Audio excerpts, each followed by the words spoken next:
Hello. വേദനയും സങ്കടവും ഹൃദയത്തിൽ തങ്ങി നിന്ന ആ രാത്രിയിൽ അവൾ അവനു വേണ്ടി എഴുതിയ അവസാന വരികൾ ഇപ്രകാരമായിരുന്നു: എൻ്റെ മൗനത്തിൻ്റെ അർത്ഥം ഞാൻ പോരാടി മടുത്തു എന്നാണ്. ഇനി പോരാടാൻ എനിക്കാകില്ല. എൻ്റെ മൗനത്തിൻ്റെ അർത്ഥം എൻ്റെ വികാരങ്ങൾ നിന്നോട് വിശദീകരിച്ച് ഞാൻ മടുത്തുവെന്നാണ്. ഇനി അവ വിശദീകരിക്കാനുള്ള ശക്തി എനിക്കില്ല. എൻ്റെ മൗനം എൻ്റെ ജീവിതത്തിലെ മാറ്റങ്ങളുമായി ഞാൻ പൊരുത്തപ്പെട്ടുവെന്നും പരാതിപ്പെടാൻ ഞാൻ തെല്ലുമേ ആഗ്രഹിക്കുന്നില്ല എന്നുമാണ്. എൻ്റെ മൗനത്തിൻ്റെ അർത്ഥം ഞാൻ എന്നെ തന്നെ സുഖപ്പെടുത്തുന്ന പ്രക്രിയയിലാണ്. നീ തന്ന വേദനകളെല്ലാം ഞാൻ മറക്കാൻ ആഗ്രഹിക്കുന്നു. എൻ്റെ മൗനത്തിനർത്ഥം ഞാൻ എൻ്റെ വ്യക്തിത്വത്തെ അന്തസ്സോടുകൂടെ മനോഹരമായി പുഞ്ചിരിച്ച് മുന്നോട്ട് കൊണ്ടുപോകാൻ ആഗ്രഹിക്കുന്നുവെന്നാണ്. സുന്ദരമല്ലേ ഈ വരികൾ? ഒരു ധ്യാനവട്ടം ഒഴുകിപ്പരക്കുന്നുണ്ട് ഹൃദയത്തിൽ. തിരിച്ചറിയണമെടോ, മൗനമാണ് ഒരാളെ മുനിയാക്കി തീർക്കുന്നത്. മൗനത്തിൽ നിന്നും മഹാമൗനത്തിൻ്റെ തീർത്ഥാടന വഴികളിൽ എവിടെയോ ആത്മാവബോധത്തിൻ്റെ സ്വയം കണ്ടെത്തലിൻ്റെ വേദമന്ത്രധ്വനികൾ മുഴങ്ങുന്നുണ്ട്. നമ്മെ മനസ്സിലാക്കാൻ ശ്രമിക്കാത്ത ഒരാളുടെയും പിന്നാലെ കൂടി ആത്മാഭിമാനം അടിയറവ് വെക്കരുത് കേട്ടോ. നാം എത്ര പറഞ്ഞാലും പുലമ്പിയാലും പോരാടിയാലും നമ്മെ മനസ്സിലാക്കാത്ത ചില ആളുകളുണ്ട്. നമ്മുടെ വ്യക്തിത്വത്തെ തിരിച്ചറിയാത്ത മനുഷ്യരുണ്ട്. അങ്ങനെ പറഞ്ഞും പോരാടിയും അടുത്തുവെങ്കിൽ നീ നിന്റെ ഉള്ളിലേക്ക് ഒന്ന് നോക്കാൻ ധൈര്യപ്പെടണം. അതേടോ, സത്യമാണ്.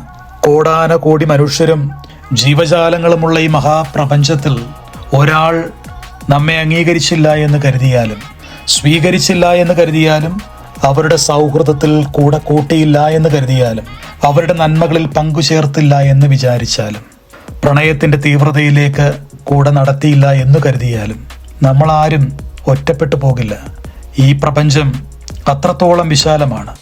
ഇനി ഒരാളോടും നമ്മുടെ ഭാഗം ന്യായീകരിക്കാനോ അവരുടെ സഹതാപത്തിനു വേണ്ടിയോ കാത്തു നിൽക്കരുത്. അങ്ങനെ കാത്തു നിന്നാൽ നിനക്കേറ്റ മുറിവുകളുടെ ആഴം ഇനിയും കൂടും.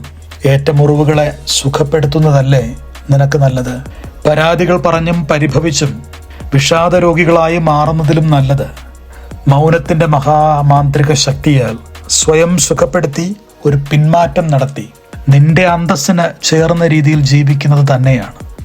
മറവിയും മൗനവും അനുഗ്രഹമാണടോ. മറവി എന്തോ വലിയൊരു കുറവായി നമ്മെ സ്കൂൾ കാലഘട്ടം മുതൽ ആരൊക്കെയോ പഠിപ്പിച്ചിട്ടുണ്ട്.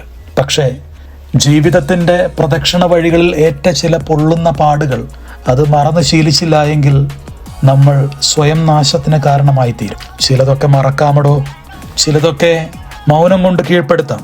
എനിക്ക് ഏറ്റവും ഇഷ്ടപ്പെട്ടൊരു മൗനം വേദഗ്രന്ഥത്തിലെ നസ്രത്തുകാരനായ ചെറുപ്പക്കാരൻ്റെ മൗനമാണ്.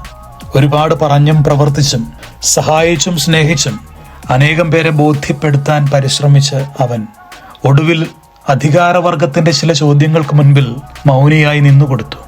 ഇനി പറഞ്ഞിട്ട് കാര്യമില്ല എന്ന തിരിച്ചറിവിൽ, അവൻ ആരാണെന്നുള്ള തിരിച്ചറിവിൽ, അവൻ്റെ ആത്മാവബോധത്തിന്റെ തിരിച്ചറിവിൽ. അതിനോളം വലിയൊരു മൗനമൊന്നും ഈ പ്രപഞ്ചം കണ്ടിട്ടില്ല. സ്വയം തിരിച്ചറിയാനെടുക്കുന്ന നിമിഷങ്ങളിൽ, നീ നിന്നെ കണ്ടെത്താൻ എടുക്കുന്ന നിമിഷങ്ങളുടെ പേരാണ് മൗനം. ഒന്ന് പിൻവാങ്ങാമടോ, കുറച്ചൊന്ന് മൗനത്തിലേക്ക് മാറാം. അവിടെ നമുക്ക് നമ്മളെ തന്നെ കണ്ടെത്താം. കാരണം നീ അതുല്യനാണ്. You are someone unique. Yes, my silence means I am just trying to move on gracefully with all my dignity. എല്ലാ അന്തസ്സോടും കൂടെ മുന്നോട്ട് പോകാൻ തീരുമാനിച്ചോളൂ. കൂടെയുണ്ട്, കൂട്ടിനുണ്ട്, പിന്നെ എൻ്റെ പ്രാർത്ഥനയും.